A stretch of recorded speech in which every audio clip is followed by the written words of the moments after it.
안녕하세요. 반갑습니다. 비트코인 뉴스 팡입니다. 2019년 12월 28일 비트코인 뉴스 전해드리도록 하겠습니다. 여러분들 도움이 되신다면 좋아요, 구독, 댓글 달아주시면 감사하겠습니다. 투자에 관련된 정보도 참고사항일 뿐이고 좋으니 아니니 투자하실 때 여러분들 스스로 꼭 판단하시고 결정하시길 바라겠습니다. 자, 금일 다양한 비트코인과 다른 암호화폐 관련 소식들 준비했는데요. 우선 비트코인의 시세들 같이 한번 살펴보도록 하고요. 그리고 리플에서 내놓은 내년의 디지털 자산에 대한 전망들 같이 한번 살펴보도록 하겠습니다. 그리고 비트코인 캐시에 대한 소식들도 같이 있는데 그 부분도 같이 전해드리도록 할게요. 자, 우선은 첫 번째 비트코인의 시세인데요. 비트코인이 지금 전체적으로 가격이 단기적으로 조정을 좀 보일 듯 하더니 다시 한번 반등을 보여주고 있습니다. 가격이 중간선에서 지금 7,000달러 선을 지지를 받는 것으로 알 수 있는데요. 7,050달러 선을 지지를 받고 다시 한번 잠깐의 반등이 일어나고 있는데 이 기준이 어디까지 이제 상승할 것인가에 대한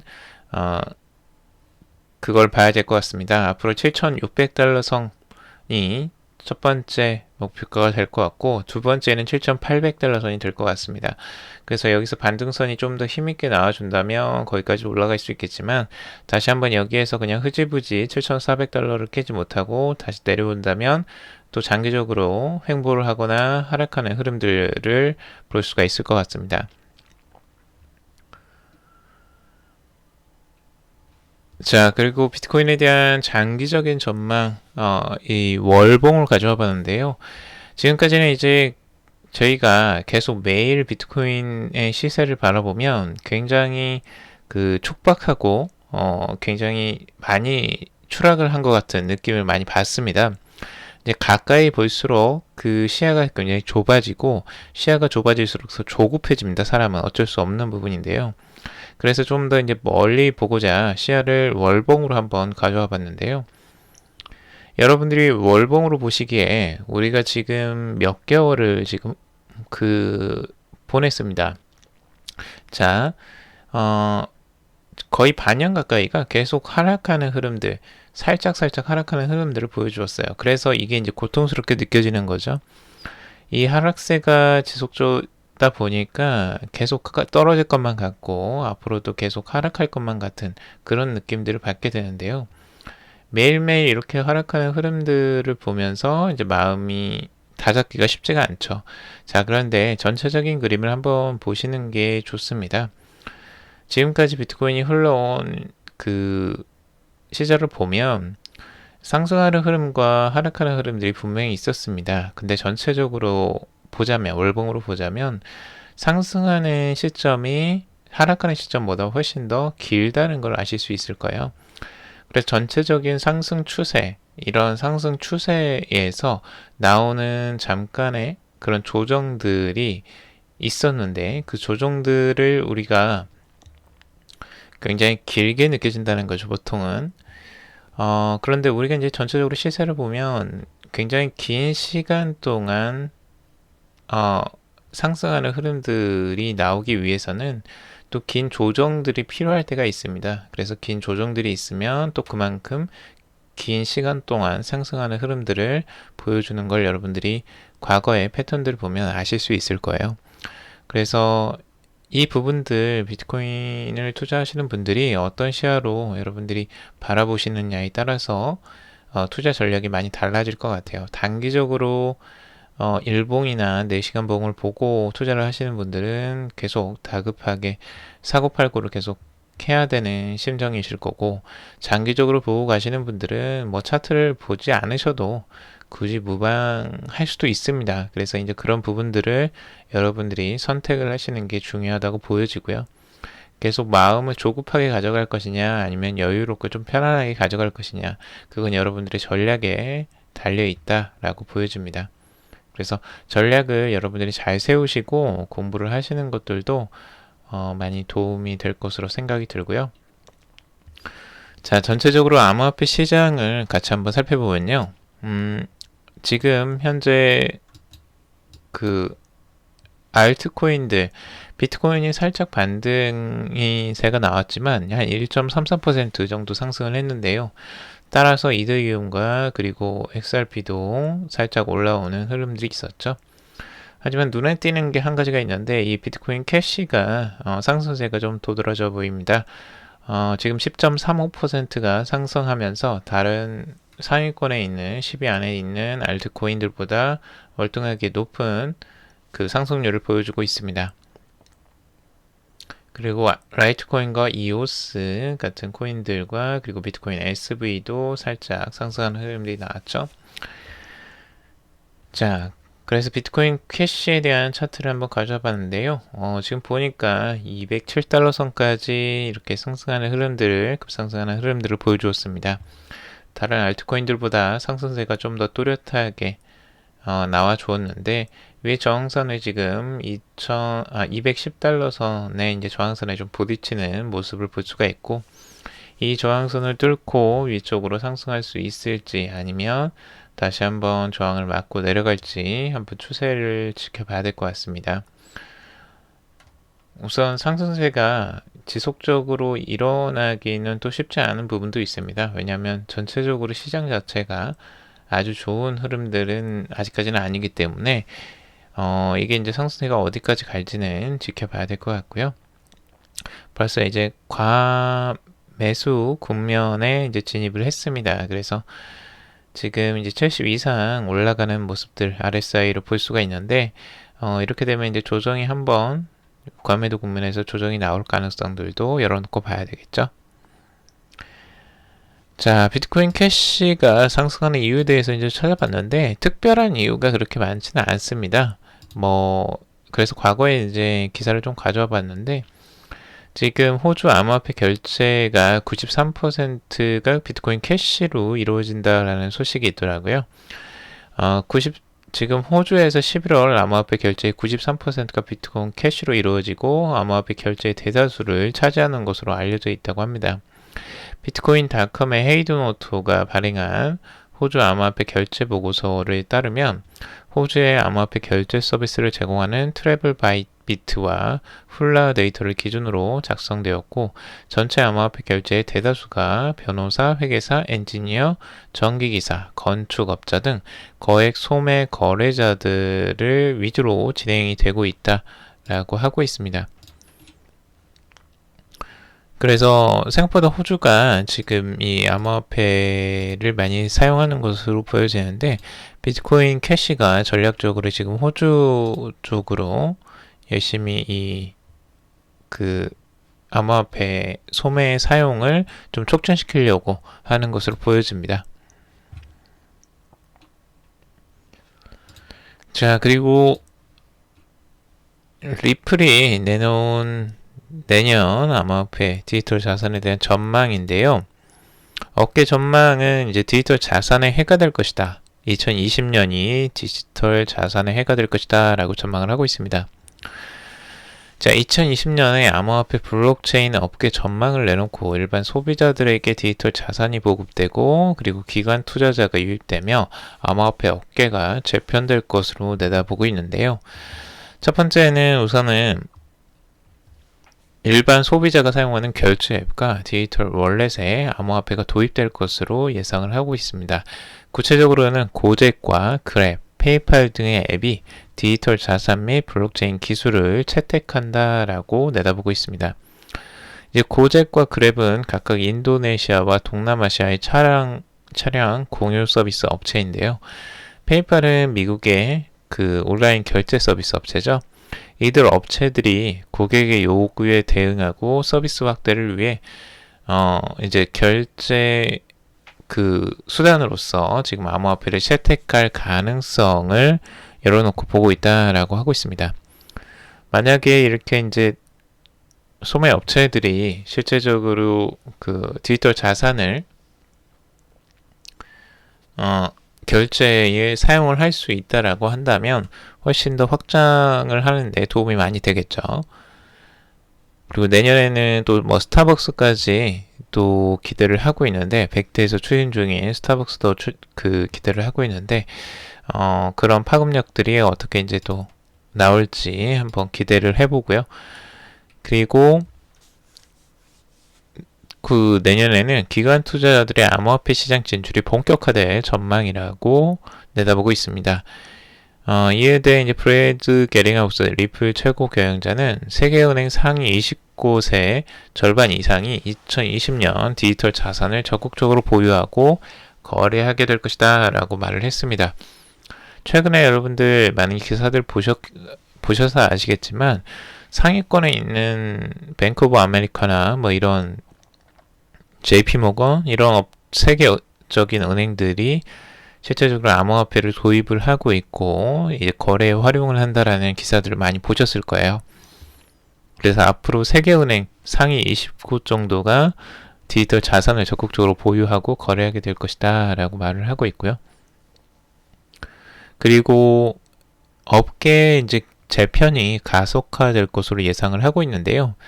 각국의 규제 강화의 흐름 속에서 소규모 암호화폐 거래소는 보안 및 규정 준수, 기술 지원 비용 등의 부담으로 사라지고 그 결과 거래소의 인수 및 통합 등의 움직임이 일어날 것이다 라는 전망을 하고 있습니다.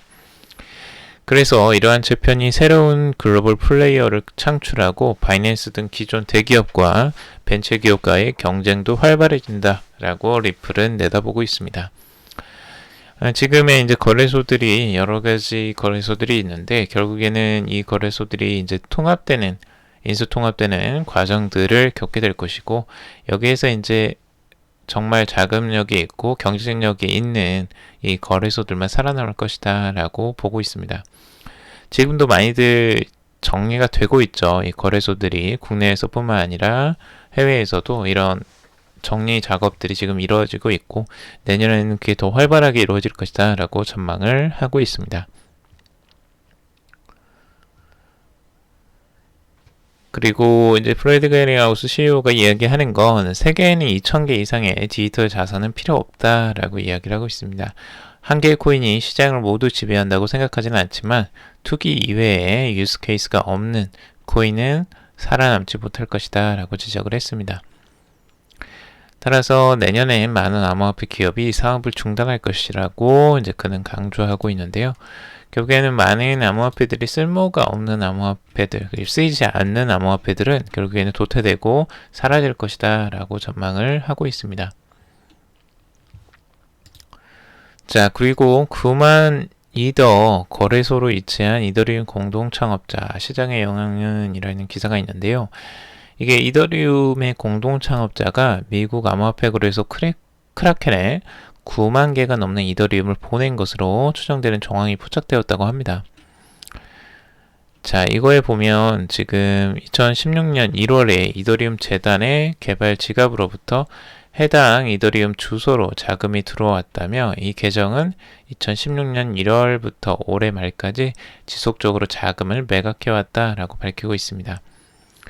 지난 25일 9만 2천 개의 이더를 크라켄으로 전송한 후에 이 계정에서 21만 8,738개의 이더가 남아있는 것으로 나타났는데요. 엄청난 양이 지금 들어가 있죠. 그래서 지금 이 계좌가 그 이더리움의 공동 창업자이자 코어 개발자인 제프리 빌케의 계정으로 추정을 하고 있습니다. 그래서 이 주소에서 크라켄으로 9만 2천 개의 이더가 전송됐다라고 지금 보고 있는 거죠. 그래서 이런 내용들이 이제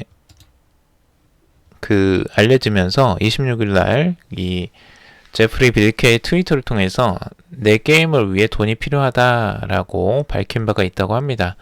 근데 해당 트윗은 지금은 삭제된 상태라고 하고 있는데 결국에는 이 이더리움의 공동 창업자였던 제프리 빌케의 이런 이더리움의 매각이 추가적으로 또 있을 것으로 보여지고 이더리움의 가격 하락에 또 영향을 미칠 수도 있을 것 같아요. 9만 이더면은 꽤 많은 금액이죠.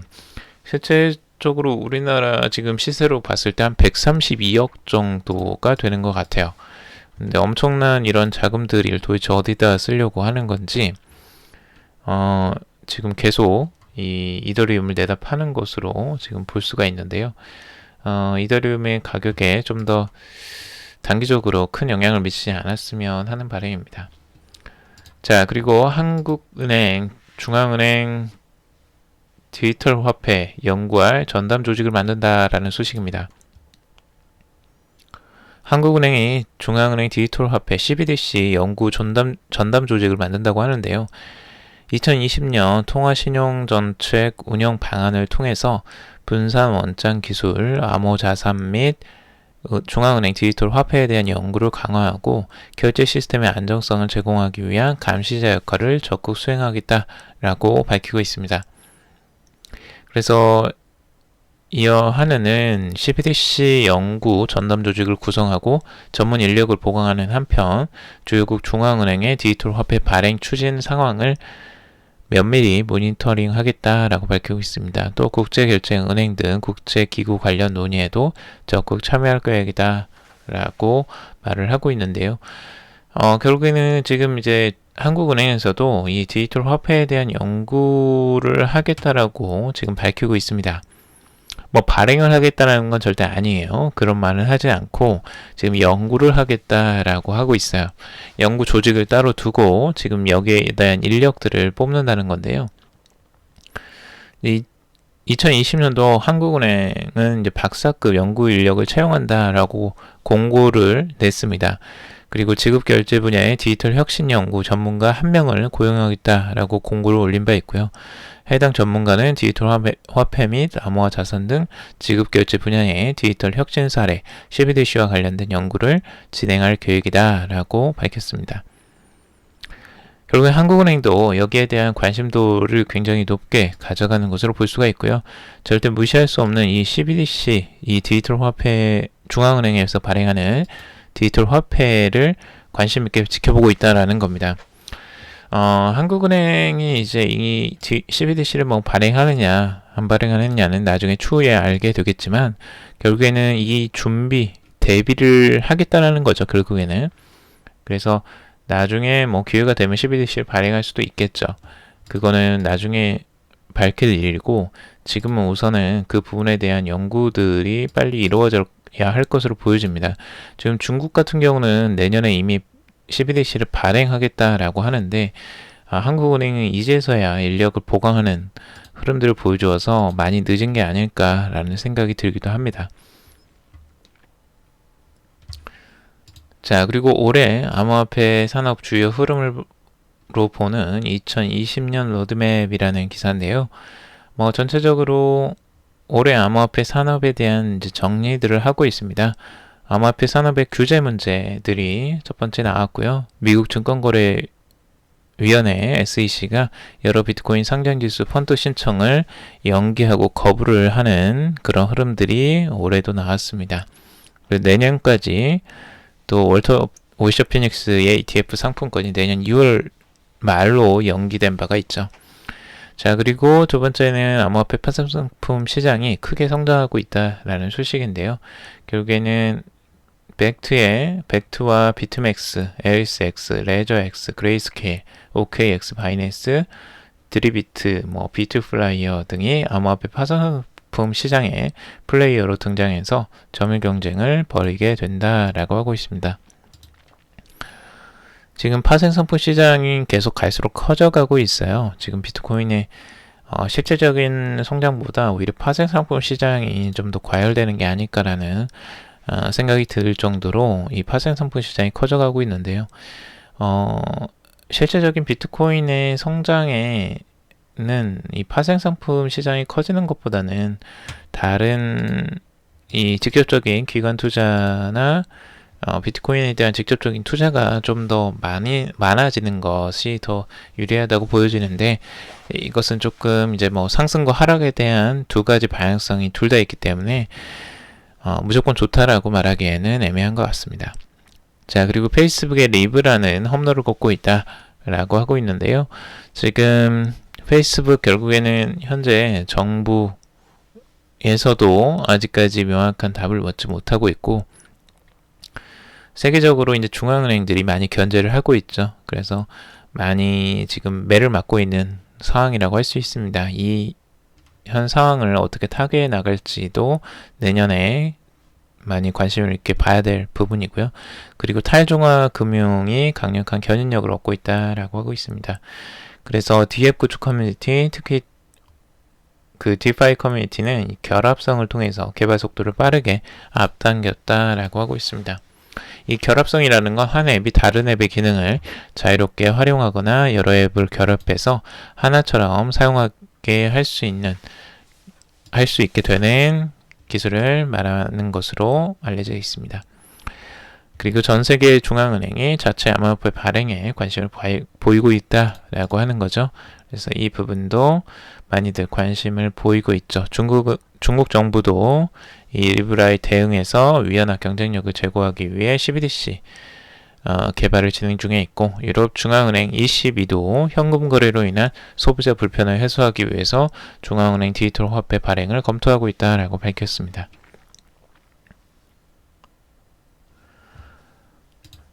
자, 그리고 페이스북 리브라가 현재 형태로는 실패작이다라고 이 스위스 대통령이 밝혔다라고 하는데요. 마우로 지금 스위스 대통령이 이런 리브라를 지적했다라는 소식입니다.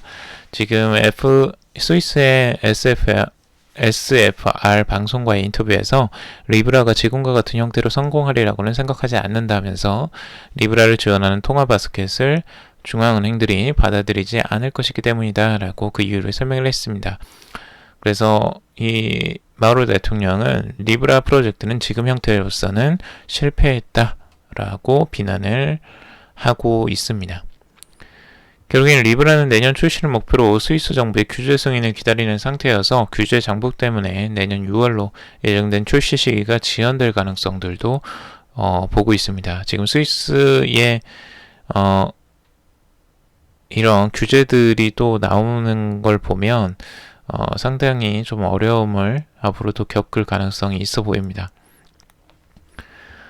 자, 그리고 선관위가 블록체인 기반 투표 인프라를 준비한다라는 소식입니다. 중앙선거관리위원회가 블록체인 기술을 활용한 온라인 투표 시스템을 구축 작업에 들어갔다라는 소식인데요. 서울지방조달청 나라장터를 통해서 블록체인 기반 온라인 투표 시스템 구축 ISP 수립 사업을 수주할 기업 입찰 공고를 발표했다라는 소식입니다. 수요기관은 중앙선거관리위원회이고요.